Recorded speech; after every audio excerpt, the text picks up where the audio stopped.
It started as a dare, a stupid late-night challenge whispered between three bored friends with too much time and too little fear, the kind of thing teenagers do when they think nothing can touch them, not even death. And so on a humid August night, under a crimson moon, Armin, Saad, and Zoya made their way to the edge of the old city, past the railway tracks and the broken street lamps, to the place everyone avoided after dark. House 108, a burned, crumbling building with blackened windows and a melted roof that had stood empty for over 20 years. The locals said the house was cursed, that the screams of a girl who died in the fire could still be heard at midnight, and that if you stood at the front door at exactly 12 a.m., she would come for you.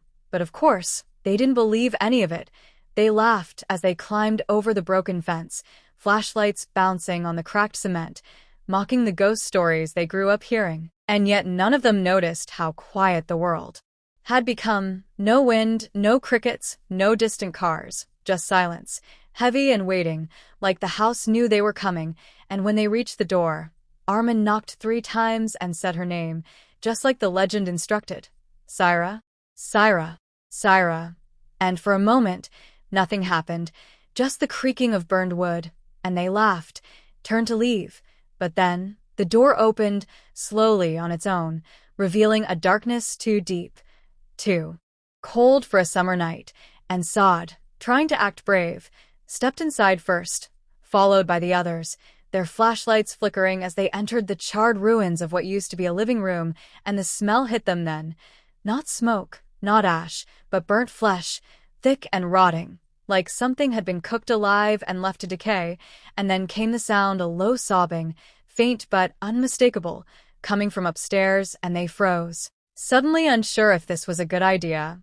But Zoya, stubborn and curious, whispered, "It's just the wind," and climbed the stairs, each step groaning under her weight. But the sobbing grew louder, more desperate, and as they reached the top, they saw the scorch marks on the walls, handprints burned into the plaster, like someone had tried to claw their way out while the fire consumed them. And in the far room, the door was half closed, a dim light flickering inside like a candle on its last breath. They pushed it open, and there she was, sitting on the floor, her back to them, her long black hair matted and soaked, her dress charred and dripping with something dark. And she turned slowly, revealing a face melted on one side, her eye gone, her lips blistered, but her other eye, wide, alive, and filled with rage, locked onto them. And she screamed, not with her mouth, but with her whole body, a sound that shattered the windows and knocked the flashlight from Armin's hand. And they ran, stumbling down the stairs. But the house shifted, stretched, the door now a hallway, the hallway now a stairwell spiraling into darkness.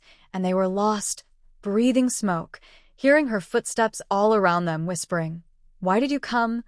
Over and over again, and one by one, the lights died, the floorboards split, and the house took them, wrapping them in fire that didn't burn skin but memory, pain, fear, until nothing was left but ash and echoes. And when morning came, the house was quiet again, still burned, still broken, and no one remembered 3 teens ever entering it, except Zoya's younger sister, who received a voice message that night at 12:01 a.m., just 4 seconds long, filled with static and a single whisper, "Don't let her burn again."